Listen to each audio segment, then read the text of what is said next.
H.M. de Young, and he had this incredible idea.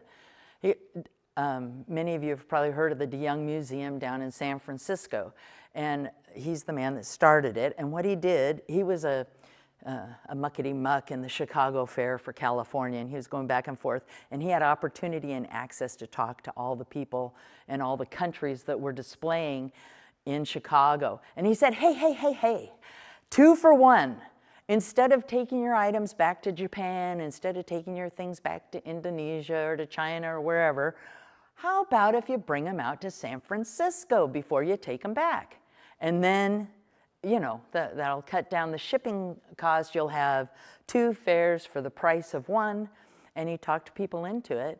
And so he brought back a lot, and countries brought things to San Francisco for the 1894, just 1 year after Chicago, the Midwinter Fair. And before I leave Chicago, I want to acknowledge that the Ferris wheel, I remember when I did this, I mean, I'm a grown woman, and I just never had thought about it, that Ferris was somebody's last name. And it's Ferris's wheel because he engineered it. And this first Ferris wheel, which was presented at the Chicago Fair, they had like cable car. So it's like 60 people are in each one of those cars going around.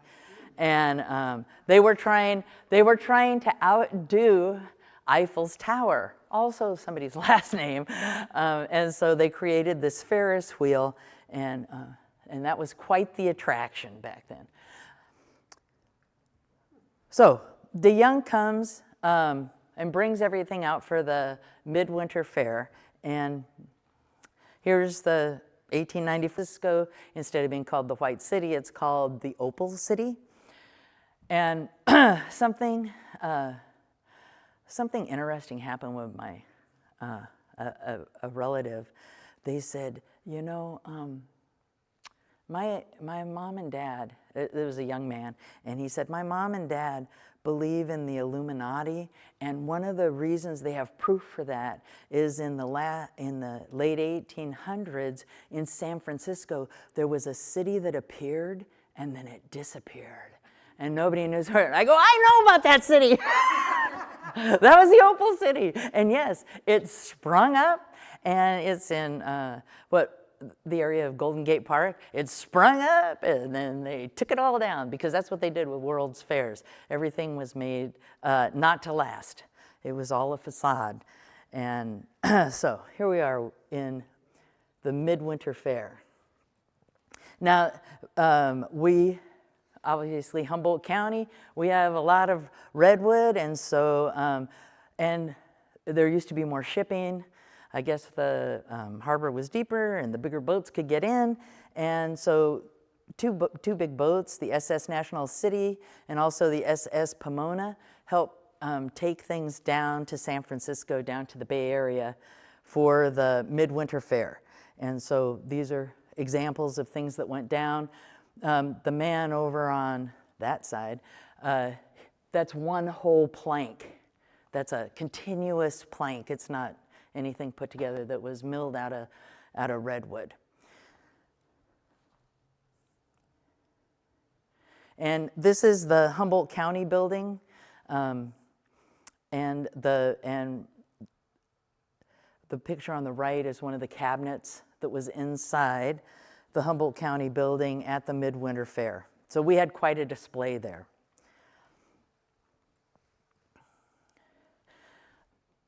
Fairs, like if you go to the Ferndale Fair and you go back to the 4-H area, people are getting awards. You can get awards for art, you can get awards for poetry. That's something that fairs have done for a long time. And World's Fairs were no exception. The Chicago World's Fair, you know, Pabst Beer won a blue ribbon at that fair, renamed their beer Pabst Blue Ribbon Beer. And so that was something that happened. And Arcata's Devlin's Tannery won an Excellent Leather Award at the Midwinter Fair in San Francisco. And I'm not familiar enough with Arcata to tell you exactly where it was, but some of the people here that are, you might be able to tell. The Ferris wheel was such a hit that they made the Firth wheel at the Midwinter Fair. And as you can see, those are much smaller, maybe holding 4 people to go around. But that was like all the rage because the whole idea of Ferris wheels was only a year old at this time. That was a great big deal down in the Midwinter Fair. I threw in this 1909 Alaska and Yukon Pacific Exposition in Seattle just because Humboldt County participated up there too in terms of we were a big forestry area, and so we participated in displays and so forth up there. But that's what the forestry building looked like at the Yukon Pacific Exposition.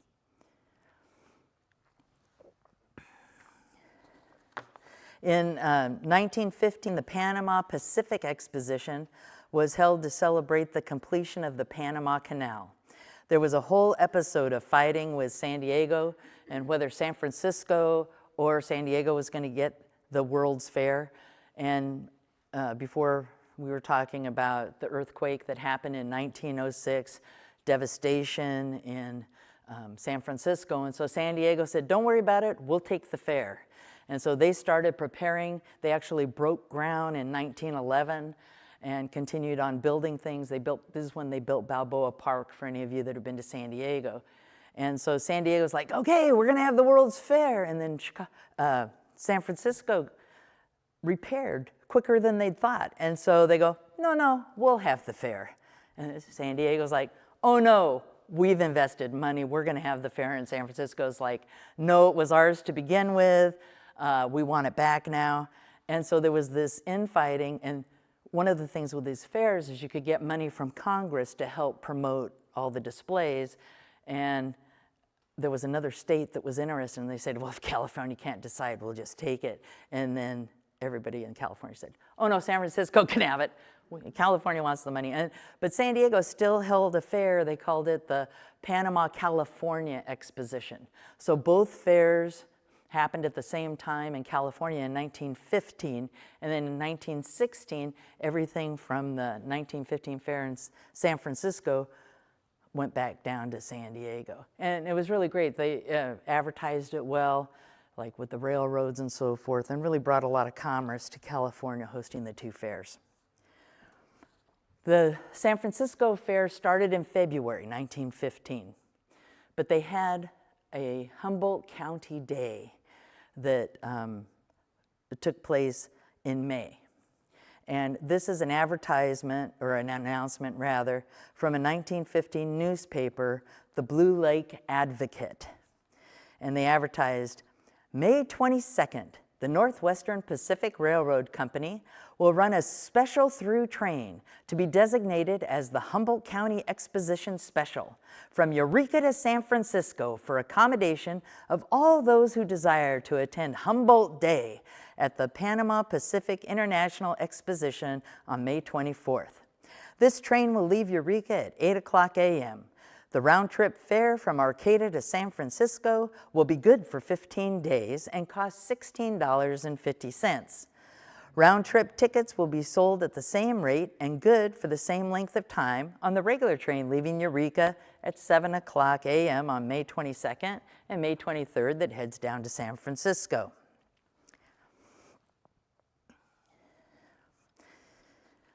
So that's in May that we're going to have Humboldt County Day.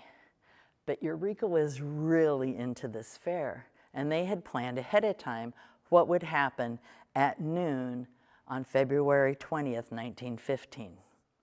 At noon on Saturday, February 20th, 1915, when the Panama-Pacific International Exposition opened, all activity ceased in Eureka, California. The streetcars halted on the tracks, regardless of where they happened to be. Church and fire bells rang out. Whistles from lumber mills, volunteer fire departments, and steamboats screeched. Stationary streetcar gongs clanged, and automobile owners honked their horns. People poured out into the streets to scream and yell. It was a perfect pandemonium that enveloped Eureka to celebrate the opening of the great Panama-Pacific International Exposition. And I got all of those details from the newspaper because the stores closed. It was a big deal in Eureka that the fair opened in San Francisco. The exposition was an opportunity for San Francisco to show its recovery from the 1906 earthquake. It was held in what is now the Marina District. The fair included a 5-acre working model of the Panama Canal. The fair also celebrated the Industrial Revolution of engineering and manufacturing. It ran from February 20th, 1915 to December 4th, 1915. And at the end of the run, they sent most of the exhibits down to San Diego. And here you can see the Fine Arts Palace and the difference between, so the one on the left is a shot from 1915, which I included because the clothes are fun. And I took the other one a few years ago. And that's where the Exploratorium used to be in there, but it has since moved. But it used to be the Palace of Fine Arts. And back in the day, it would have had statuary around it. There was a section of eminent Americans, like with William Cullen Bryant, a poet from back then. But there were some statues that were considered risque because they were nudes.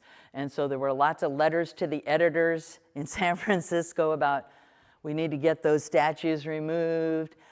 Maybe you shouldn't go to the fair if they're going to continue to have that nude statuary around the Fine Arts building. Be sure you don't take your kids to that section of the fair. So those kinds of things are always controversial.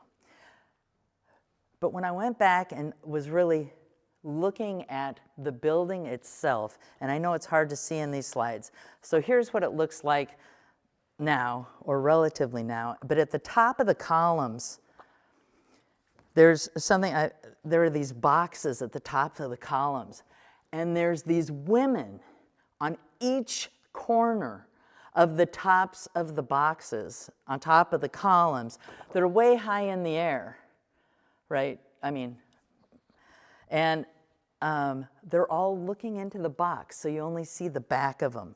And they're just gorgeous. They were part of the sculpture and the ornamentation on the building. And if you get a chance to go down there, make sure you look up and look at the women, because it's absolutely phenomenal. And there's like 30 or more of them. It's amazing.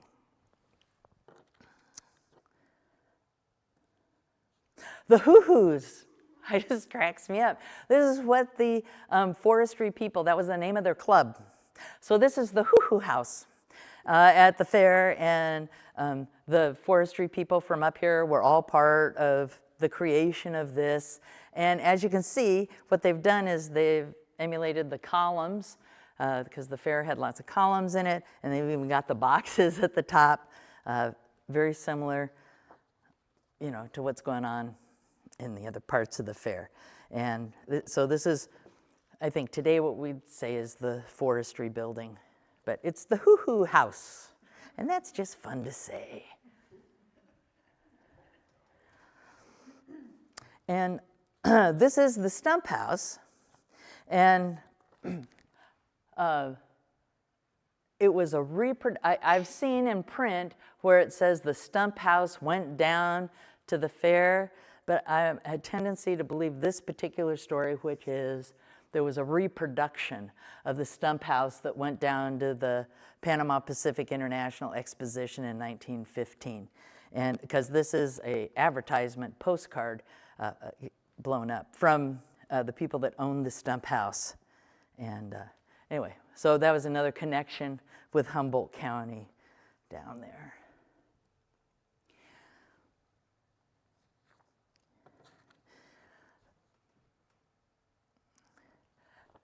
Fairs for a long time, to boost attendance, would have special days.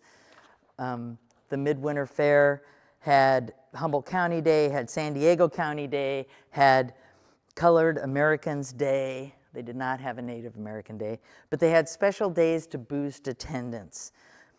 And fairs have been happening in America since 1853, international fairs. In New York, they had the Industry of All Nations, and in 1876, the Philadelphia Centennial International Exhibition. But most famously, the Chicago Fair, Ida B. Wells Bennett wrote a great exposition on why black people shouldn't attend the fair. And that was because it was in Jackson, they built the area in Jackson Park, kind of gentrified it, and they pushed out some of the blue-collar black workers, and they only hired white workers to help build the fair. And Ida Wells wrote, you know, we weren't good enough to help build the fair, don't go give them your money now. And it was quite a famous essay that she wrote. But they have special days to boost attendance, and Humboldt County Day at the Panama-Pacific International Exposition, May 25th. That's funny, that says May 25th, and this says May 24th. It was one of those days. But that's Bertha Thompson, who is Eureka. She was training as a nurse in San Francisco, and she led the parade on the day of the Humboldt Day. On May 24th, 1950, at the San Francisco Fair, people from Arcata, Eureka, Fortuna, and adjoining areas traveled approximately 465 miles to celebrate the fair. They met at the Scott Street entrance at 10:30 a.m., and then they were led by W.S. Clarke and J.F. Coonan. They received an official greeting with a band playing as they were escorted by fair officials and the military to the California Building Auditorium, where a series of important white men welcomed all 2,500 Humboldt County residents. A lot, I know, they must have taken that train down, a lot of them. One of the orators was George A. Knight, who grew up in Eureka and then moved to the Bay Area and became a successful attorney. One person in the crowd was heard to jeer, "Talk your head off, George, we missed you last time." And that was a gentle chiding for Knight not being present at the ceremony of the railroad being completed between San Francisco and Eureka in the fall of 1914. Humboldt County's showing was the highest attendance from any county during the first 3 months of the fair, and everybody was congratulated for making the long trip, and after all the speeches, they just went out and enjoyed the fair.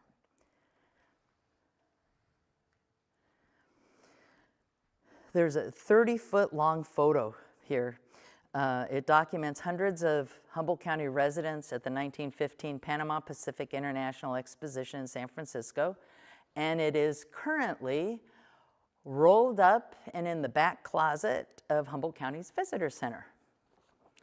And they took it out a few years ago so people could see it, and I think this is a display that they set up in front of it when they took that shot.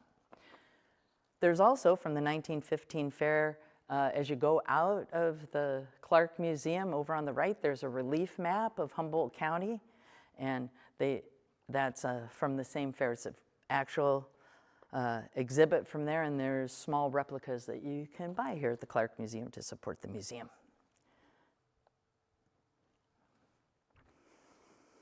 Now I'm going to talk about the San Diego Fair just for a second.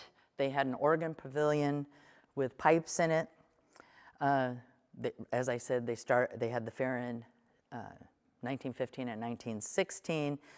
Then the U.S. Navy borrowed Balboa Park in San Diego during World War II, and that's when the 1915 Panama-California Exposition fell into disrepair as chunks of plaster broke off the organ pavilion and weeds grew unchecked.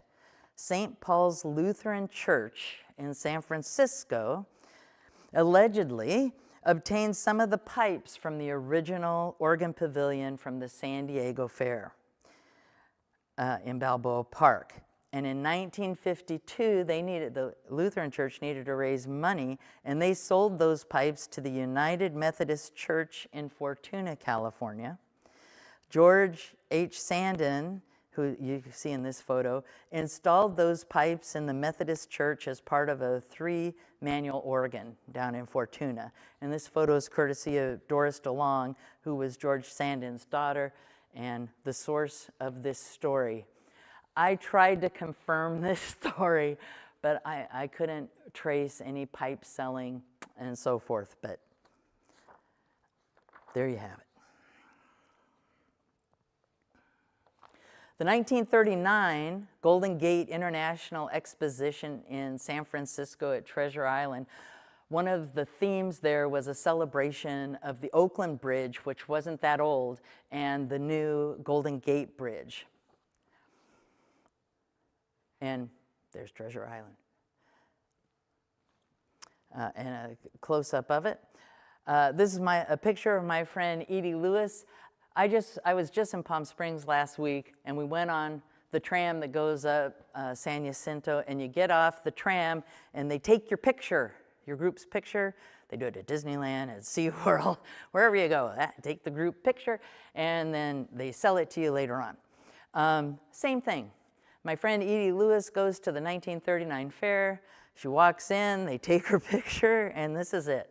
And they put it in a little tin frame, and on the back of the frame is a map of the fair area. So Edie lived in Eureka, and this is her story about going down to the fair, the Treasure Island Fair.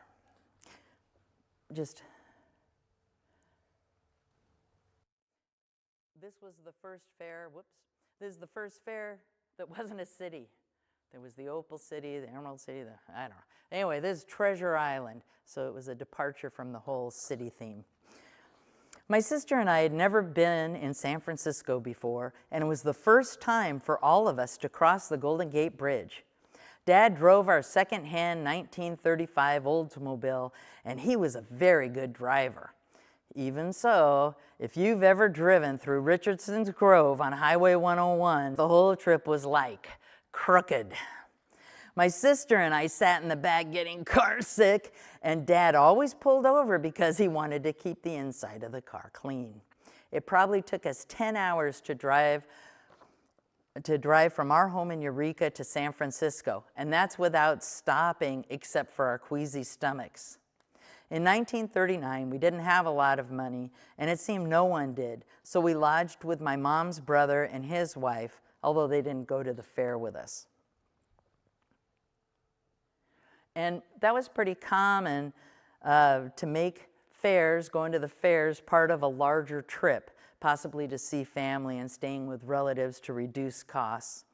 And so these are pictures of Roetta's relatives, the Stapps, as they went down to the fair. And when I interviewed Prim Burke about this, these memories about seeing her family on the way to the fair are all intertwined with her memories about the fair. So it's all a part of the story. And so here's Harvey, these are Eureka residents, Harvey and Eldora Peterson at the fair, and the Peterson's daughter, who became a Stapp, married to Marvin Stapp. And there's Prim. Prim's a young girl then, and she's still alive now and living in Fortuna. Some more people that went to the fair from Humboldt County. I don't have a group shot of these folks, but that's Marvin Stapp down by the fountain, and Lonnie McComb's great-great-aunts that went to the fair.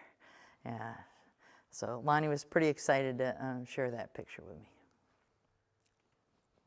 And of course, aside from Humboldt County people attending the fair, there was the Redwood Empire exhibit. And as you can see, the theme is wood. And that was pretty much what Humboldt County shared at these fairs, although the Indian basketry was also something that was shared. This is a picture that I thought would come out better than that on Treasure Island today. And these are some of the statues that were around some of the fountains. They have on Treasure Island in San Francisco, you can go there and there's a museum about the fair. That's my husband standing there, so this was taken back probably in 2020 or 2021. But it was closed the day we went, so I didn't get to see it. But they have all these great statues outside the building. And so what I have brought for you today that I hope that you'll feel free to look through and enjoy, I've brought the kinds of things that were sold at these fairs, trinkets and so forth, a lot of spoons, tickets, little tiny memory books like this. And some of these are from different fairs, but these are the kinds of things, dishes, decks of cards, all these things would be sold at the fairs. I've brought just some photos I have from various fairs. Elsie Moxon, these pennants that are hanging down from the table, those pennants were Elsie's. She lives up in Arcata and went to the fair in 1939. This is Edie's towel that she gave me, and also Edie's pillow from Treasure Island that she got. There's a cool book here, just has a lot of photos in it.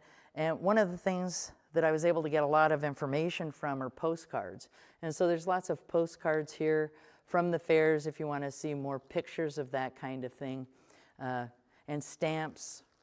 Anyway, you're welcome to look at any of this if you're interested.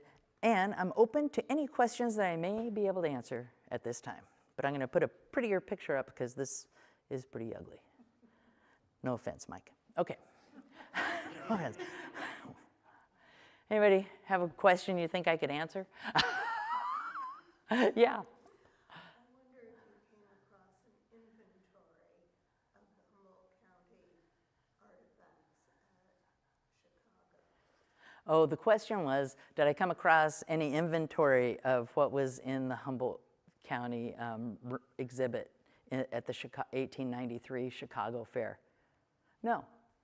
But I am going to Chicago in the next 18 months, and one of the things I'm going to do is I'm going to do a little more research on the fair. Because of Devil in the White City, there's a lot of artifacts that are pretty accessible for people. I found different inventories for different fairs for different things, but not that one. And the reason I ask about that, I'm a retired librarian from Humboldt, Humboldt State. I was head of the Humboldt room there. And a frequent question that we got over time had to do with what items were taken. Not only what items were taken, and this was particularly relevant to Native American basket trade. Oh, yeah. But also what items did not come home. Most of them. My understanding from what I looked at, most of them didn't come home. And both Kinsman and Herrick were residents of Lolita, and he died several years before the fair, and so I'm not sure what that transition was from how she got the stuff, if that, went to the Historical Society and then she took it from there, or I'm not sure. But yeah. Yes, ma'am. The San Francisco 1915 exhibit was one of the first major government cover-ups and misdirection. They didn't want people to think of San Francisco as being a place of earthquakes, so they dropped that down, didn't mention it very much, and it was the San Francisco fire, because fires can happen anywhere, and so you can come and invest and do business there, because anybody can fight a fire, but earthquakes, will just be quiet about that. Yeah. One of the things that came out of it, I always forget which, is it John Leonard Buck? Have I got his name in the right order? It's John Buck Leonard. He's the person that engineered the Ferndale Bridge, also the Bridgefield Bridge and the Pepperwood Bridge, and the Virginia Street Bridge in Reno. But it was a really new technology. It's really hard for me to think of this as a new technology. Cement and rebar. And so that whole cement and rebar is what helped San Francisco recover so quickly into and being able to host the fair. Yeah. But you're right, everybody always puts their best foot forward. And oh, I just want to say, some of the residents in San Diego were still hot about it. I read a lot of interviews, and they were like, and San Francisco took that after we did this and that. Anyway, you know how people are. Into their own thing. They can see what they've done and not necessarily what somebody else has done. Yeah. Really nice video that's out on the '64 flood with Lauren Green doing the narration for it. And they're showing all the bridges that went out, and they never mention Fern Bridge because it was put together by the California Department of Highways before it was Caltrans, and they didn't build the bridge. They didn't build the Fern Bridge Bridge, and so they never mentioned the fact that it went through 55 and 64, and it's still standing. Huh, because it's in a lot of books in terms of bridge engineer, because of John Buck Leonard. It's in there wrong. I don't know. I just gonna, but that's why Jesse's here. But because of John Buck Leonard and that whole reinforced concrete and the little arching that happened with that, and it's my understanding that those were all built right around 1925, the 100th anniversary of the Bridgeville Bridge coming up and celebrated this next August. Yeah. There's a whole book on the construction of Fern Bridge because they built a town there. They had sheep and cows and lots of men. They had to build these structures for everywhere the bridge was going to go down so they could do the concrete. And it was all no big machinery. It was all wheelbarrows and people. Yeah, that's a lot of work. Yeah. Any other questions or comments? Are we okay on our time? I mean, so, okay. Yes, ma'am. So for these fairs, about like how long would they run? Well, I have an opinion about this. I think the smartest cities, and San Diego would be one of those. They created a space called Balboa Park, and they started just like the other fairs in which they would build things that weren't going to last. And most fairs picked one thing that would be a permanent building or a permanent structure. Everything else would be temporary. But Balboa Park, what they did is a lot of times it was women's organizations got together and said, no, save Balboa Park, we want to keep all those buildings. They used those buildings in 1915, 1916. The Army used them during the wars, but then they had another fair in 1935, 1936. Those buildings are still, the majority of them are still standing. You can go see them today. And I think that was a really wise investment. Whereas in San Francisco, they kept trying to be novel. So the first fair, the midwinter fairs in the park, in Golden Gate Park, and so you've been to parts of it probably. The Japanese tea room, that's from the original fair, that part, and of course the DeYoung Museum, which, did I say this already? They took all the stuff at the end of the midwinter fair, and that became the exhibit, the DeYoung Museum, and then their next one was in the Marina District, and then they built another one on Treasure Island, and so pretty much all that stuff's gone. I mean, it was acres and acres and acres, and all we have left is this building. But it's a cool park to go to now.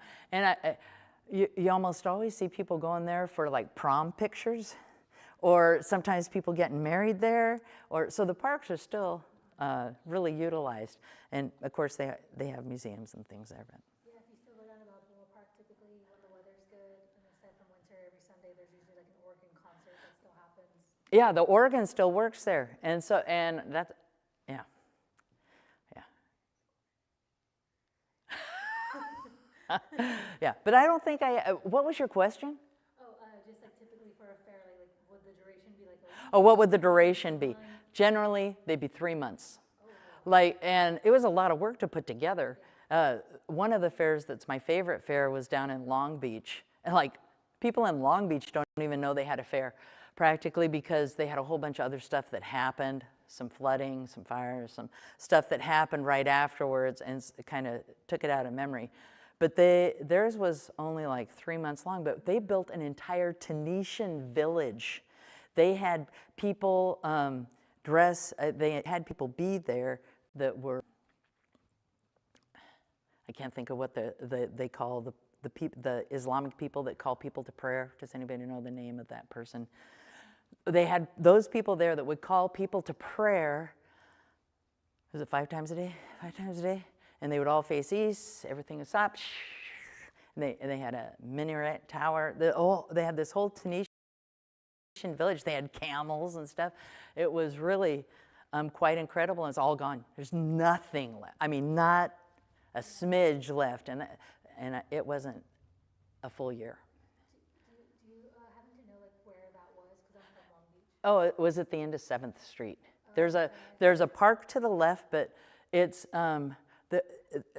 there's an overpass that has some graffiti on it. It has like a typewriter, and if you went under the overpass where that big old huge street is now, that was the start of it, and it went out past that. Yeah.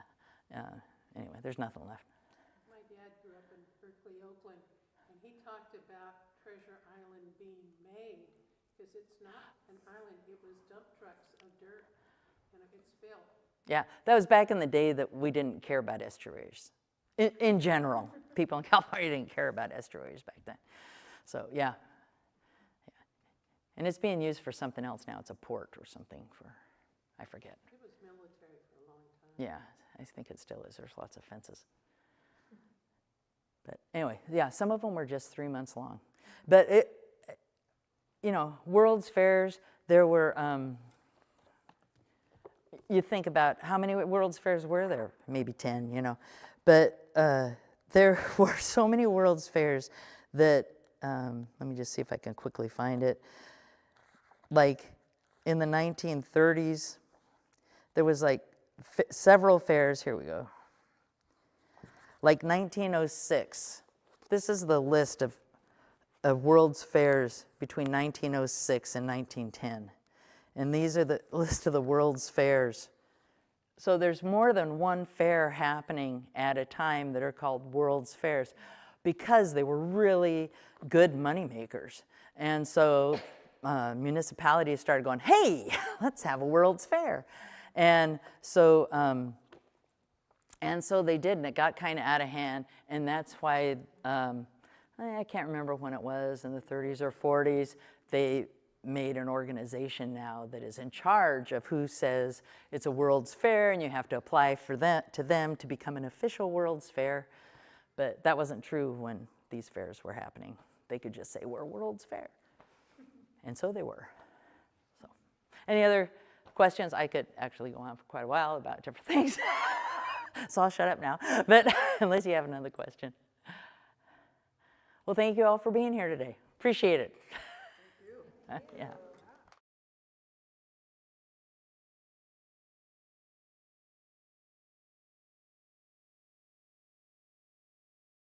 that good? Okay, cool. Cool. So Why is there secret stuff you're going to say? No. Oh, okay. Well, we had more to talk about with this. No. I just had a quick thing just to say, real quick. Pull it up. Yeah. So thank you, Virginia, for your talk, and I just wanted to say that next speaker will be Dave Zuber, who will talk about the history of Oric and Stone Lagoon region. So I just wanted to mention that, and to thank everyone back home that's listening to the live stream, and for those that came today. So thank you again. It'll be the first.